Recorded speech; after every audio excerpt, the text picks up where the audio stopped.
அனைவருக்கும் வணக்கம். Welcome to Evergreen guidance.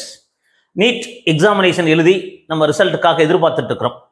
இந்த ரிசல்ட்டுக்கு ஒரு உத்தேசமான நமக்கு மார்க் வரும்னு எதிர்பார்த்துருக்கிறோம். குழந்தைகளும் நீங்கள் வெயிட் பண்ணிட்டு இருக்கீங்க, கால் பண்ணுறீங்க, நம்ம அட்டன் பண்ணுறோம்.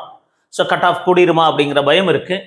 பட் கட் ஆஃப் கூடுமா குறையுமா அப்படிங்கிறது ஒரு பக்கம் இருந்தாலும் இது எல்லாமே எதை பேஸ் பண்ணி இருக்க போகுது?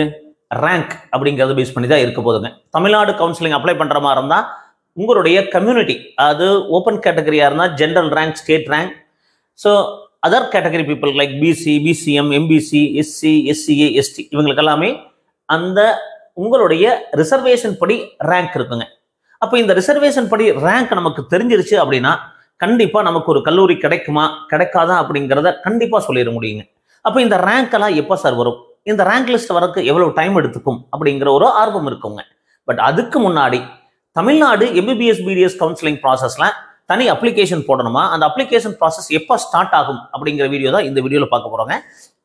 Sir last year 2023 NEET examination result பார்த்தீங்கன்னா 13/6/2023 ரிலீஸ் பண்ணாங்க. பட் இந்த வருஷம் நம்மளுடைய நோட்டிபிகேஷன்ல என்டிஏ கொடுத்துருக்கிறது 14/6/2024 நமக்கு ரிசல்ட் வர மாதிரி இருக்குதுங்க. அப்போ இந்த ரிசல்ட் வந்தா எப்போ நமக்கு கவுன்சிலிங் அப்ளிகேஷன் கால் பண்ணுவாங்க அப்படிங்கிறதான் பார்க்க போறோம்.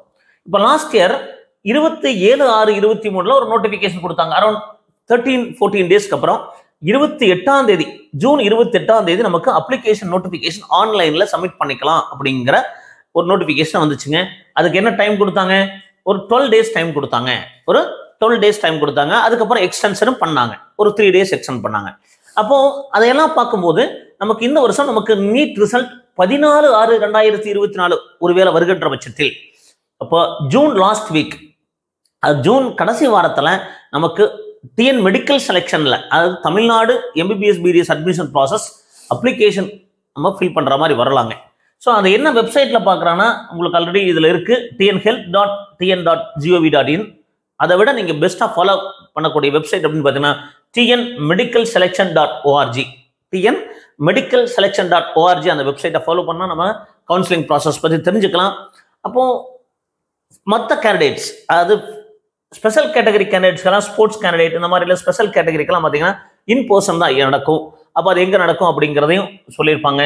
அப்போ ரேங்க் லிஸ்ட் எப்போ ரிலீஸ் பண்ணுவாங்கன்னு பார்த்தீங்கன்னா will be hosted in the official websites, சொல்லியிருக்காங்க. பட் அது எவ்வளோ நாள் ஆகும்னா, அப்ளிகேஷன் நம்ம டேட் முடிஞ்சதுக்கப்புறம், ஃபார் எக்ஸாம்பிள் உங்களுக்கு 10ஆம் தேதி முடியுது அப்படின்னா ஒரு 10-15 டேஸ்க்கு அப்புறம் தான் நமக்கு ரேங்க் லிஸ்ட் கிடைக்கும். அப்போது ரேங்க் லிஸ்ட் அப்படிங்கிறது பார்த்தீங்கன்னா ஜூலை லாஸ்ட் வீக்கில் வர்றதுக்கான வாய்ப்புகள் இருக்குங்க. அப்போது நம்மளுடைய Tamil Nadu MBBS BDS counselling application notification June last வீக்கில் வரும். ரேங்க் லிஸ்ட் அப்படிங்கிறது ஜூலை லாஸ்ட் வீக்கில் வரும். ஸோ அது வரைக்கும் நமக்கு ஒரு பதட்டமான சூழ்நிலைகள் இருக்கும். பட் நமக்கு என்ன கிடைக்கும் இருக்கோ அது கிடைக்குங்க. பட் இது ஒரு காம்படிட்டிவ் ஃபீல்டு அப்படிங்கிறத புரிஞ்சுக்குங்க. எல்லாருக்குமே எம்பிபிஎஸ் கிடைக்குமானா கிடைக்காது, சதவீதம் குறைவாக தான் கிடைக்கும். அப்போ அதுக்கப்புறம் அடுத்தது என்ன பண்ணலாம்? நம்ம மேனேஜ்மெண்ட் கோட்டாவில் போகலாமா, இல்லை டீம்டு யூனிவர்சிட்டி பார்க்கலாமா, இல்லை ரிப்பீட் பண்ணலாமா? ஸோ இந்த மாதிரி சந்தேகங்கள் இருந்தால் தாராளமாக எங்களை காண்டாக்ட் பண்ணுங்க. இரவு 9 முதல் 10 வரைக்கும் காண்டாக்ட் பண்ணுங்க. 9363443685. ஒருவேளை உங்களுக்கு ப்ரீமியம் மோட் ஆஃப் கைடன்ஸ் தேவைப்பட்டால் நீங்கள் எங்களை காண்டாக்ட் பண்ணுங்க. அதுக்கு 3 மெத்தட் கவுன்சிலிங் ப்ராசஸ் இருக்கு, கைடன்ஸ் ப்ராசஸ் இருக்கு. அதுக்கு என்ன ப்ரொசீஜர் அப்படிங்கிறத சொல்கிறோம். மீண்டும் ஒரு நல்ல பதிவுடன் உங்களை சந்திக்கின்றேன். நன்றி, வணக்கம்.